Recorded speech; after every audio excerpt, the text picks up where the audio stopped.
এরা সেনাপ্রধানকে বলে সৌর, এরা রাষ্ট্রপতি বলে কুত্তার। এদের ভিতরে ব্যবস্থা হচ্ছে। এই মুনাফিকদের জীবনে কোনো দলে না নেয়, সংসদের ভিতরে এই ধরনের অসভ্যতা করা অধিকার। দাঁড়িপাল্লা যদি এরা ভোট না দেয়, আজকে তারা এই 70-এর উপর আসন তাদের তারা পায় না, 1-2 পায় না। তাদের আসন হয়তো 20টার নিচে। এদের ভোট না দিতে, এদের ভোট এই 8%, 9% থেকে ভোট কি এমন কাজ করলো তারা দেশের জন্য যে তারা 31% উপর ভোট পেল? কি কাজ করেছে? না স্বাধীনতা যুদ্ধে তারা অবদান রেখেছে, না কোনো কাজ, কোনো এদের আন্দোলন সংগ্রাম, রাজপথে গণতন্ত্র, তেলের দাম বৃদ্ধি, গ্যাসের দাম বৃদ্ধি, বিদ্যুৎ লোডশেডিং বিরুদ্ধে একটা আন্দোলন, একটা মিছিলে গিয়ে এই 15.5 বছর একজন লোক তার মারা যায়নি। তাদের লোক মারা গেছে 13 সালে শুদ্ধ অপরাধের দায়ে, যাদের রায় হয়েছিল ফাঁসির দণ্ড এবং যাবজ্জীবন, সেই আন্দোলন করতে তারা মারা গেছে। এই 15.5 বছরের আন্দোলন তারা থেকে মারা যায়।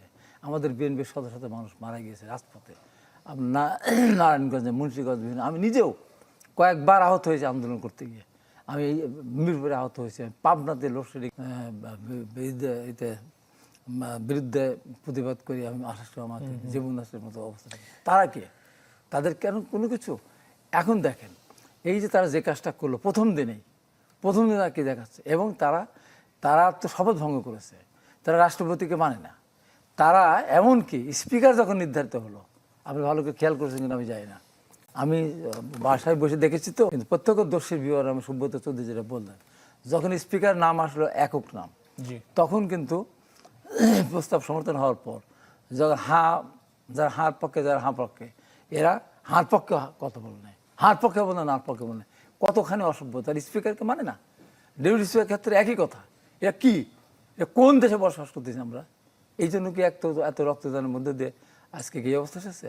তারা সেখানে সংসদের ভিতরে গিয়ে তারা প্লাগ, এটাকে বাইতের লোক, তাহলে এই যে রাজপথ না, এই যে বিরোধী অসভ্যতা একদিকে এদিকে করতেছে, আর একদিকে রাস্তায় তারা বাইরে স্লোগান দিচ্ছে। এটা কোন অসভ্যতা? এরা সেনাপ্রধানকে বলে সৌরের বাচ্চা, এরা রাষ্ট্রপতি বলে কুত্তার বাচ্চা। এদের বিরুদ্ধে ব্যবস্থা উচিত। এবং যারা এই যে শপথ ভঙ্গ করেছে, রাষ্ট্রপতি শাহাবুদ্দিন তো না, উনি রাষ্ট্রপতি, উনি একটা প্রতিষ্ঠান, উনি একটা সাংবিধানিক প্রতিষ্ঠান, উনি রাষ্ট্রপতি। ওনার বিরুদ্ধে আপনি বলেন, বাইরে বলেন, আপনি সংসদের ভিতরে গিয়ে আপনি কথা বলতে পারেন না। এজন্য ওদের সংসদ সদস্য স্থগিত হয়ে যাওয়া উচিত। আমি মনে করি এদের বিরুদ্ধে ব্যবস্থা নেওয়া উচিত। আমি আমাদের দেশের প্রধানমন্ত্রীকে বলবো, দলের চেয়ারম্যানকে বলবো, এর জন্য দায়ী হলো 2টা গোষ্ঠী। একটা হলো এই আওয়ামী লীগের এই দুর্বৃত্তরা যারা ভোট দিয়েছে, এই দাঁড়িপাল্লা এরা, আর বিএনপির ভিতরে মানে বিশ্বাসঘাতক, বেঈমান, মির্জাফর, মুনাফিক, এরা 79টা জায়গায় এরা প্রার্থী হয়েছিল এবং ভিতরে থেকে অনেকে ভোট দেয়নি। তা নাহলে 20টা আসন, 20টা আসন পেত না। আমার আসলে আমি 50,000 ভোটে জিতে আসতাম, হাসান তাবির তুমি 50,000 ভোটের ব্যবধানে জিতে আসতাম।